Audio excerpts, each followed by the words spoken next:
Well, first of all, before you even consider an interview, make sure you know the subject matter.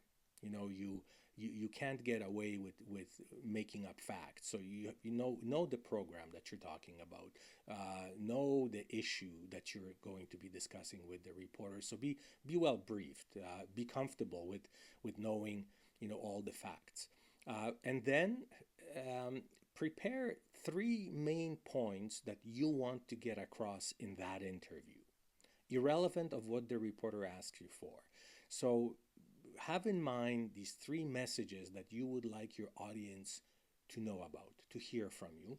And then when a reporter asks you questions, uh, try to, if you don't want to answer that question, to sort of maneuver that question into another direction. So say to the reporter, I'm glad you asked me this question because this actually reminds me of, and then go on your own tangent. Get those 3 points in.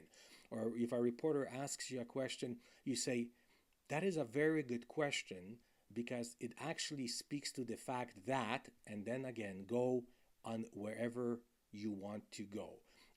It is up to you what you answer and how you answer. The reporter can ask questions, but ultimately you are in charge of what you will be sharing and what you want to get across. And it is often very powerful and very important to have some stories, some anecdotes about what it is that you're talking about. So if you run a program that, for example, helps children, rambling off statistics, that you helped 5,093 children and you spend this much money and that many graduated, well, that's good. But that can be shown maybe as a tagline in an interview, but that doesn't really stir up the audience. It doesn't show how great your program is. It is always nicer to say, let me tell you about one of our clients, Susie, and what situation she was in when she entered our program, how terrible things were in her life.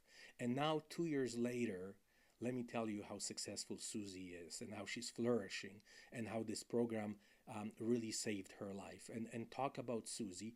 And it doesn't have to be a real person. Perhaps it could be anecdotal, but reflective of what the program does. And that usually resonates much better with the audience. And it allows you to tell a full story of how great it is what you do, not just in numbers, but in actually changing lives. What happens if the reporter asks you something you don't know? If you don't know, you don't know, and don't pretend that you know. So it is perfectly fine to say to a reporter, that is a good question, and I honestly don't know. But let me find out for you. Let me ask our program director, or let me ask our staff, or let me do a little bit of research, and I'll get back to you by tomorrow at this time with the answer to your question.